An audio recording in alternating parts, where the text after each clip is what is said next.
Okay, if you had to leave your daughter in the forest with either a man or a bear, which would you choose?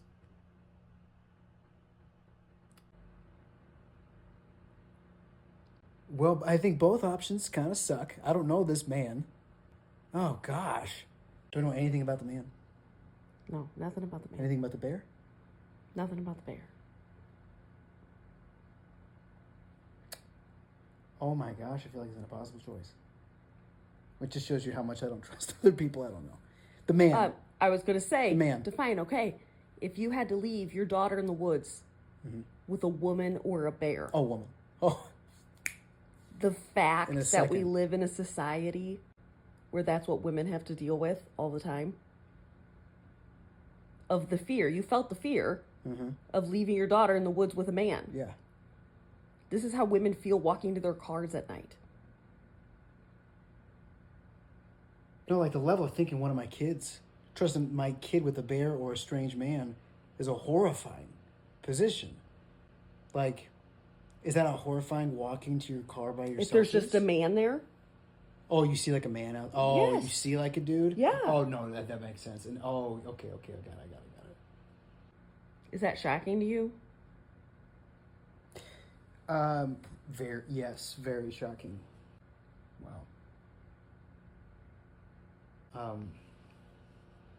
I'm gonna need a second with that one. That's very eye-opening. When is the last time you feared for your safety? I mean, I was on a steep roof last week. Okay, how about with just another person? Oh boy.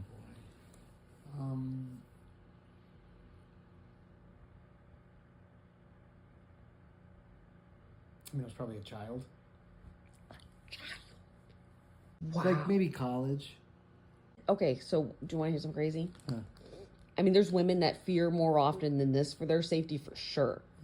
But for me personally, Yeah. the thought crosses my mind probably like every couple weeks. What type of circumstances? Like coming home to a dark house, walking in my car alone, pumping gas at night are just a few of those terrible things. Wow. I'm really sorry. What is the first thing you do when you get in the car?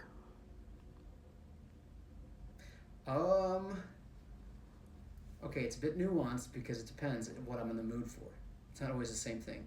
Sometimes I'll lock the doors. Oh, Sometimes I will. really? Sometimes. Okay, how often would you say? I don't know. I mean, 10%. okay. Another, okay, is I'll probably start the car before I close the door. Oh my God. Have more room to just kind of do Okay. the stuff. I don't know what percent of the time. Maybe 40. How often do you check the back seat? Check. the back Never, ever. No. Like in your life one time. seat. Maybe one time. Is the first thing you do check the back seat? No, it's not just the back seat. Usually, for me personally, as soon as I get in, those doors are getting locked, baby. And then I am doing a head crane to the back seat immediately. Every time. I'm also hyper aware when I'm approaching my car. If there's anything suspicious going on around my vehicle. Wow. Because they'll do that. They'll put a stuffed animal or a weird thing. gosh. They'll tag cars. And they'll kidnap women. I'm dead serious. No, I think I've heard Yeah. of that, but that's holy cow, people do that. Always lock the door and then do a perimeter sweep inside the car once you're in. Yeah. And before you get in, you look for anything suspicious on your way up to it. Yeah, I guess the back seat for me is the third check. And that's just going to the grocery store, man. It's a lot of fear. It's a lot of Yeah, and it's wild how autopilot most of it is.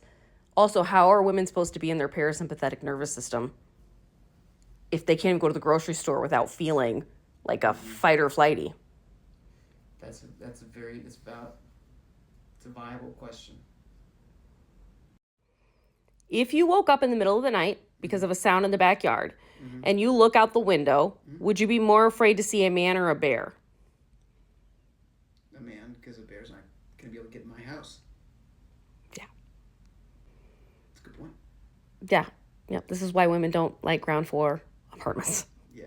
Oh, yeah, that makes total sense. I would have felt better being upstairs, even though it was convenient to be downstairs. Mm-hmm. Were you afraid a woman was going to break in? No. Is there any wild animal that you'd be more worried about seeing in your backyard than a man?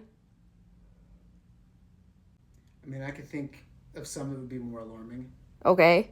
I'm just curious. What level animal do we have to talk about here that would out-Trump? Like a hippo or a rhino, maybe?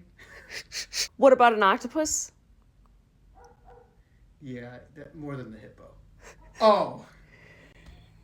I have an octopus anywhere near this house. Why? That's what I said. Because it'll get in. That's the thing. You see that parallel though? Can you Yeah, that's that's what I'm how talking yeah, about. that's how women feel? If I were to think an octopus would actually be a chance of encountering in these places, would I not check the back seat if there was a chance? I'd check it every time if there was a chance. There's an octopus in my back seat? If there's even a 1% chance. Ground floor? No. Not with an octopus on the loose, potentially. Shoot. I mean, if I think of an octopus, if that's a glimpse into how you feel, it's poof. How adjusted do you have to get to that cortisol shot all the time? I cannot imagine. Octopus got me. Yeah. I thought it might. It got me. Shoot. There could be one right outside our door right now. Stop. No, there can't. I know that is not true. Hey, most likely it's not true. But you'll probably have nightmares about it tonight.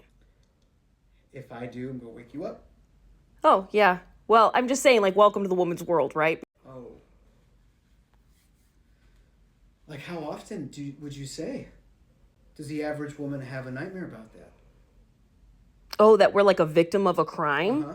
of some sort. Yeah. Like, Yeah. I mean, I would say most of my nightmares.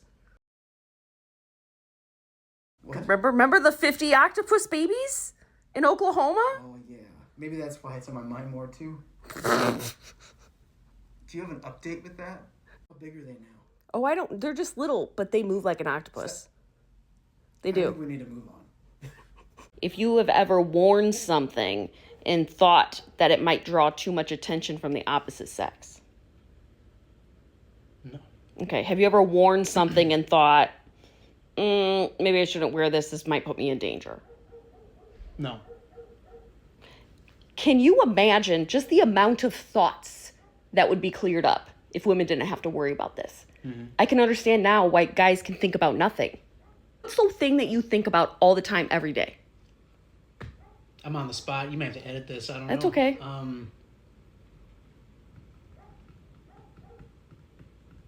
All the stuff I have to do. How many times a day would you say you think of that thought? Oh, countless. There's a lot of women in the comments that said that they feel multiple times a day.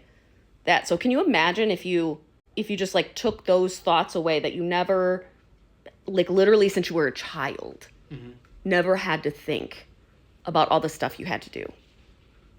Imagine if you asked me, like, when's the last time you've thought about your to-do list? And I just say, when I was a kid. I would almost be angry. Like, are you? That's how they feel. I must be angry. Like, oh, like you don't have to think about this, and it would kind of piss me off. Yeah. It got me to thinking about some of the things that you do that I would have never been able to do or never am able to do. Like what? What time of night did you jog when you lived up north? Like 11 p.m. p.m. Did you wear headphones? Yep. Interesting. How about late night drives to downtown Chicago? Yep. Alone just because you felt like it? 11, 12, 1. I get what you're saying, though. It's so wild. Yeah. Like, think about how much less you would have been able to do. Like, how inconvenient. Because, like, part of the reason you were jogging at 11 p.m. Was because you were having a hard time getting there in the morning and you're more of a night person. So it makes sense. Yeah. You know, I also would not have gone to the beach in Chicago alone all the time. Yo, yeah. I did that too. Yeah. And think about like how much joy your late night drives, beach alone, etc. brought you. I go to the gym alone at night too. Saying it wouldn't even be considered a possibility. Can you imagine your daughter's doing one of that? No. You'd be so mad. I'd be so worried all the time Yeah. about them. Yeah. Yeah, there's probably a lot of things in retrospect like I could look at that I've done or that I do and be like, oh, a woman probably wouldn't feel safe doing that thing. Yeah. There's a lot of men in the comments that make comments like, oh, men experience equal amount of violence as women. But nothing cited, right? No statistics, no data. I mean, I don't think so. So let's assume. But even that let's that's say there true. was data. Let's say that there is. I think there's two large ideas to consider. I think one is that women live in prolonged fear and anticipation of the violence that they potentially can receive at the hands of a man. I don't think that fear's without cause. And you can see it by like checking like in your back seat, under your car, like that type of behavior, like you're anticipating what's happening. You're living in prolonged fear. So let's say that like men and women experience violence at the same rates. The men don't have to experience the prolonged fear and anticipation that women do. So the lived experience is different because of that. Also, as men, more often than not, we are physically stronger. And so you have a power imbalance of physicality too that we don't have to fear either in anticipation or in the moment that women do in anticipation and in the moment. So even if the violence is the same, the psychological experience is different because the prolonged anticipation, also because like feeling the vulnerability that is felt from being more often than not physically weaker than the aggressor. You know what I mean? So I think those things make the psychology of it very different. Even if statistics were to say it's the same rates, but I don't think they are. Okay, there's a lot of guys in the comments that think that you are under duress and that you would not be answering this way if you did not have such a strong-handed wife. A little confusing because I feel like I'm just being open-minded and compassionate.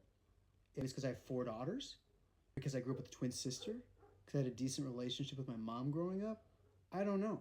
It just seems like common sense decency to me to consider the viewpoint of the other party. I feel like that's how good relationships work. It's how good leadership works. So I don't and I'm not trying to be facetious, but like I don't understand why it's so radical and weird when you're just trying to understand the viewpoint of somebody else. You know what I mean? Yeah. Find some empathy there. I'm not under duress. It's just my opinion. Does it concern you reading the guys' comments?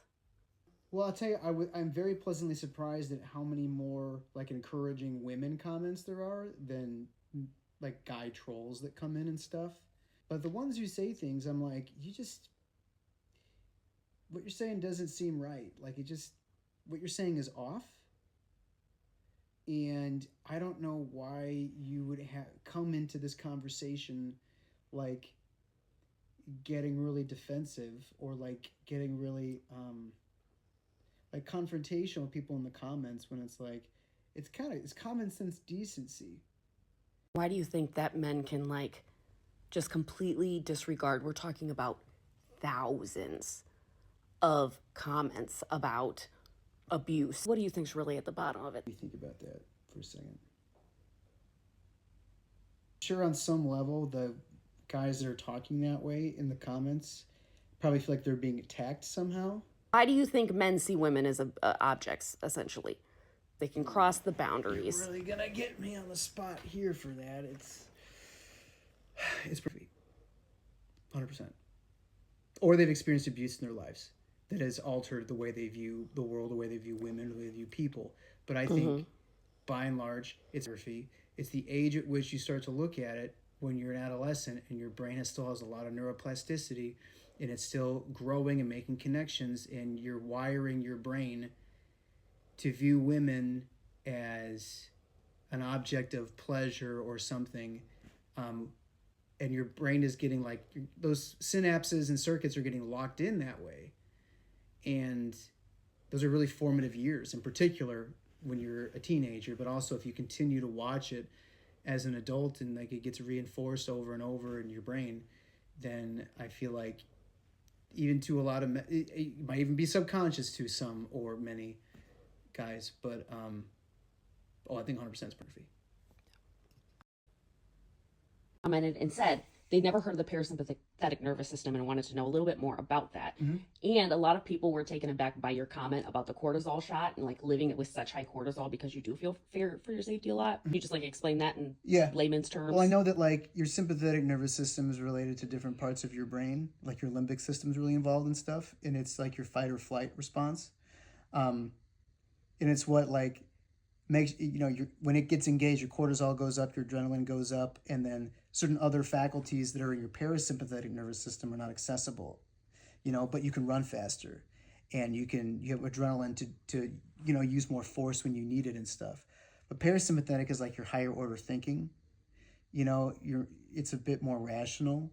It's more like more of a relaxed state, and if you are living more consistently in fear of something, well, that is what like arouses your sympathetic nervous system, your fight flight response, and so you're living with more cortisol and more adrenaline and less accessibility to other parts of your brains that are more peaceful or higher order thinking and things like that. What I was thinking about was when you have high levels of cortisol over a prolonged period of time, you get something called adrenal fatigue. When you get adrenal fatigue, it leads to a whole host of other issues, such as depression, anxiety, weight gain, autoimmune disorders.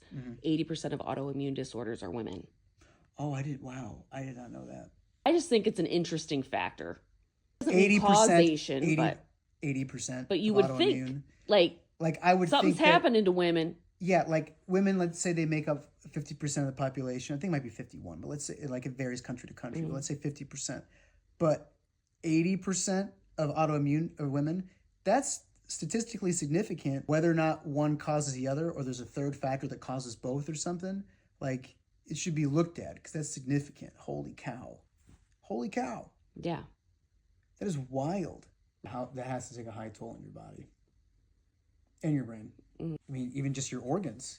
Like, don't doctors usually talk about how stress is a factor? Like, when you're coming down with symptoms of things? So more stress is bad. So stress that comes from always having to be hyper aware, and anticipate possible violence from men, like, it's going to be bad.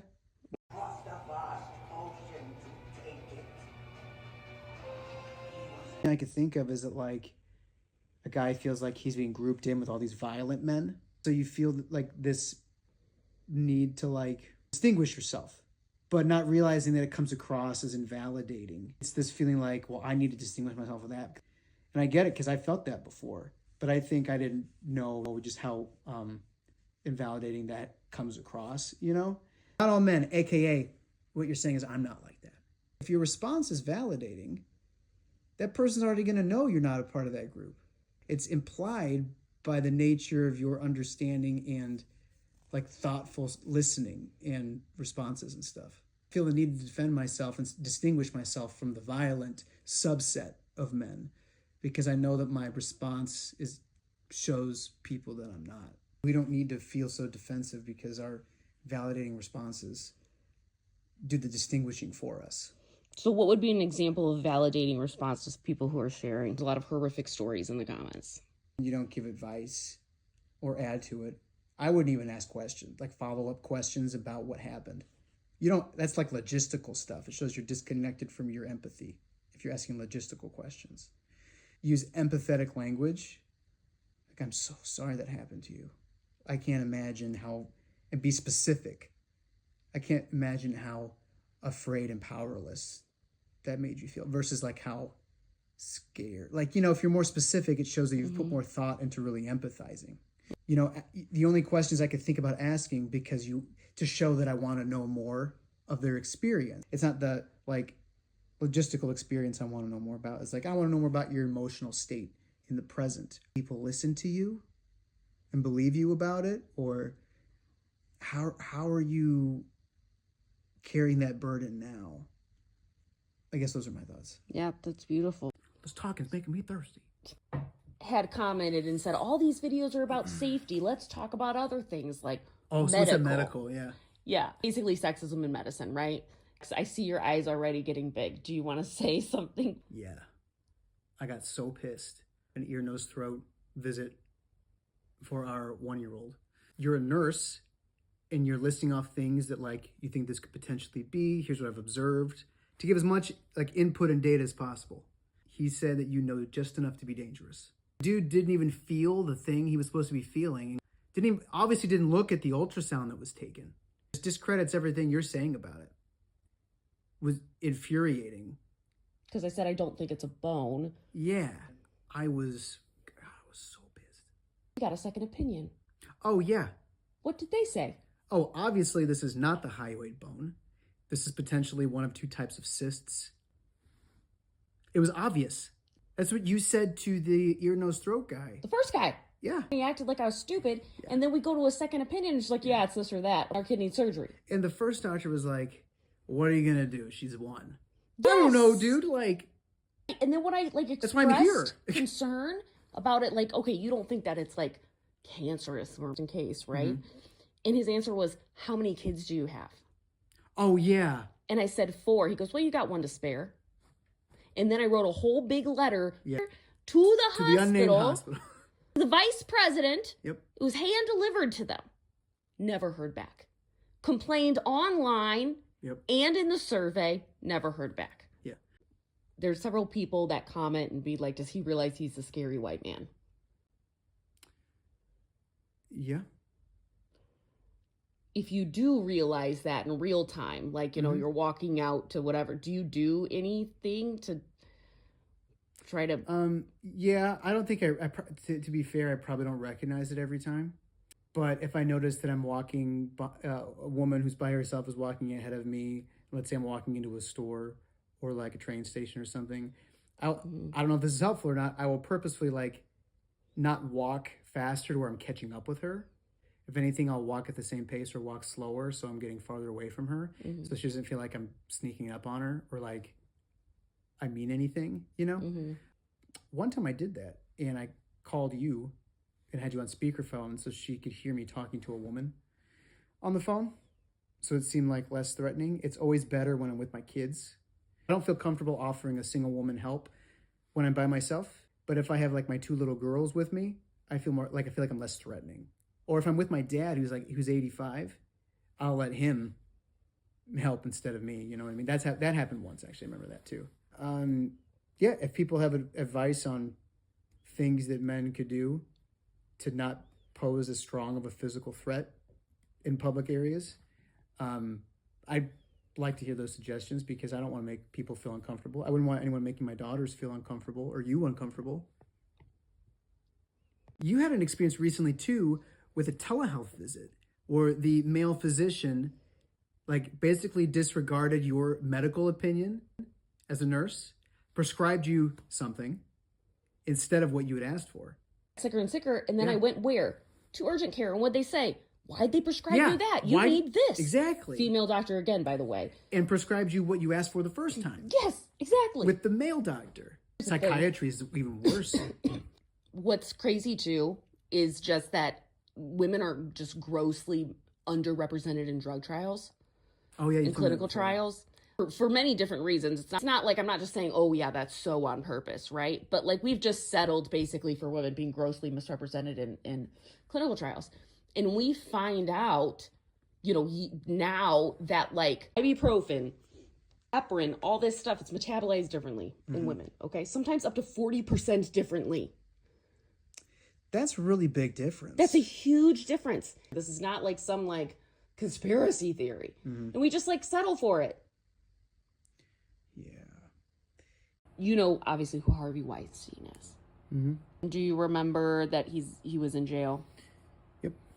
For forcibly assaulting 3 women.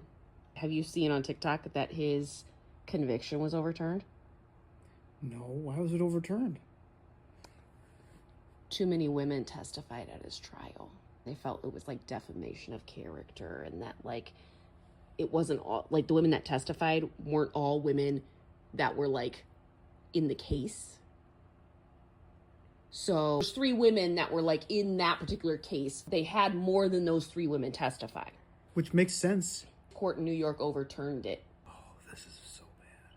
Do you know how many women testified? So there was 3 women that testified that were actually like part of the case, right? Do you know how much women do you think is like too many women to testify? I mean, I was imagining dozens. 6. 3 of them weren't involved in the case, and that was too many women. This sounds so wacky. What? Oh my gosh. These gotta be paid off judges. Holy crap. You can't have too many women testifying because that just clouds the judgment of the jury. Like, you have character witnesses all the time, so why can't there be this type of character witness? You know what I mean? You're establishing a pattern of behavior. Well, I'm sure that's what they thought, the lawyers thought they were doing. Yeah, well, I bet these judges were paid. I don't see women ever having true equality in our political system. If our political system remains the merger of corporate and political power, but also as long as the hyper wealthy are predominantly men. Because, as an example, to run for office, you got to spend the most money to win. Statistically, the person who spends the most money wins. You have many more hyper wealthy men than women, so they're going to win office. You have a hyper wealthy male producer who can pay people. Women don't have that kind of capital to pay people off and stuff like that. So we need to have like less hyper wealthy men or more hyper wealthy women. So we need to make a lot of women some billionaires. Yeah. How about we just pool all our money together, ladies? Telling me that the different colors are not different types of pads. Well, what are wings? That's a different type of pad, right? So what are wings for? Yeah, so wings are to help secure the pad. Why would you not have wings? It's just gonna be moving around in there. They're all sticky. They're sticky. And how can it move around? Why do you need the wings? Because sometimes if you don't have the wings, it gets like really like skinny, like a taco, curls up. But on you said they itself. were sticky. Underwear bunches? You have to. It's attached to your underwear? No, it's Is this supposed to be a joke? So much freaking female stuff. It's a genuine question. If wings are better in more ways than one, why do they make them without wings? Why is that an option? Here's a crappier version of the other thing. Yeah. Welcome to womanhood. Wings sound better in every way. Why would the manufacturer take the time and the resources to make the ones that don't have wings? Can you answer me in any way how the ones without wings might be better than the ones with wings? Do you have any answer? You don't have any answer? Which one came first? Because if they invented the ones with wings first... No. It's an advancement in Gosh. technology. Did they make them? Are they cheaper? It's more expensive for winged. That is a load of shit. These manufacturers make you pay more for the wings. What does it cost you? A fraction of a penny for that much material? Still not sold as to why these men are demanding these inferior products be made. So much freaking female stuff. There's so much I don't know. My God, what's eyeliner? Why do you curl your eyelashes? What's with the fake ones? How do they stay on? Glue? I don't know. Mascara the same as the stuff that goes on your eyelids, or is that eyeliner? Is mascara like thickener, or is that eyeshadow? I don't know what mascara is. Who knows how cup sizes work? I don't know anything, man. I don't know anything. Don't even get me started on pant sizes. What the heck's a 5? How arbitrary. For men, it's like, well, this number's your waist, this number's your length. Oh, okay. That makes sense to me. That's my hip. That's my height. These are gonna fit. You're a 9. What the heck's a 9? Doesn't give me any information about how this is gonna fit me. It's not practical. It's like it's the 21st century in a civilized world, but they can't get women's clothing right. You know they're male CEOs. women should own women's apparel companies. I'm not saying that the ideal customer should always be the type of person who is in charge of the company, but I think you can narrow it down to like a 50% group of the population